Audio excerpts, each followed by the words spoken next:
Khan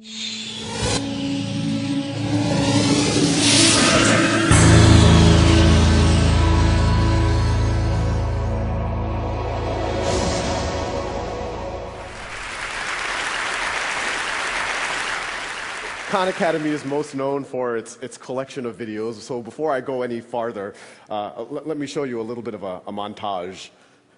So the hypotenuse is now going to be 5. This animal's fossils are only found in this area of South America, a nice clean band here, and this part of Africa. We could integrate over the surface, and the notation usually is a capital sigma. National Assembly, they create the Committee of Public Safety, which sounds like a very nice committee. Notice this is an aldehyde, and it's an alcohol. Start differentiating into effector and memory cells. A galaxy. Hey, there's another galaxy. Oh, look, there's another galaxy. And for dollars is their $30 million plus the $20 million from the American manufacturer. If this does not blow your mind, then you have no emotion.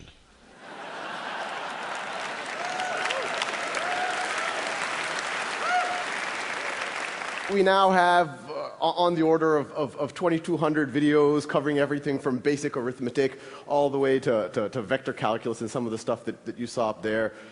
We have a million students a month using the site, watching on the order of 100 to 200,000 videos a day. But what we're going to talk about in this is how we're going to the next level.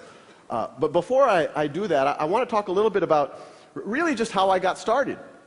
And some of y'all might know, about 5 years ago, I was an analyst at a hedge fund, and I was in Boston, and I was tutoring my cousins in New Orleans remotely. And I started putting the first YouTube videos up really just as kind of a nice to have, just kind of a supplement for my cousins, something that might, give them a refresher or something. And as soon as I put those first YouTube videos up, something interesting happened. Actually, a bunch of interesting things happened. The first was the feedback from my cousins. They told me that they preferred me on YouTube than in person.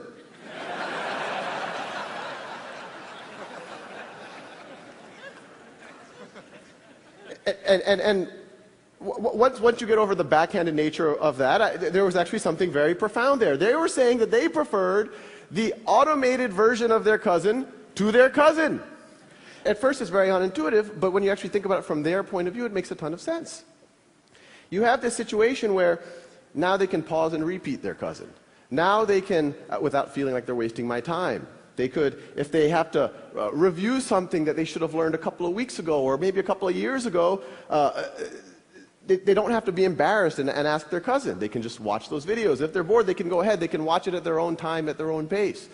And probably the least appreciated, aspect of this is the notion that the very first time that you're trying to get your brain around a new concept, the very last thing you need is another human being saying, do you understand this? And that's what was happening with the interaction with my cousins before, and now they could just do it kind of in the intimacy of their own room. The other thing that happened is, I put them on YouTube just for the, I saw no reason to make it private, so I let other people watch it, and then people started stumbling on it, and I started getting some comments and some letters and all sorts of kind of feedback from random people around the world, and these are just a few. This is actually from one of the original calculus videos, and someone wrote just on YouTube, it was a YouTube comment. First time I smiled doing a derivative. And let's pause here. This person did a derivative, and then they smiled.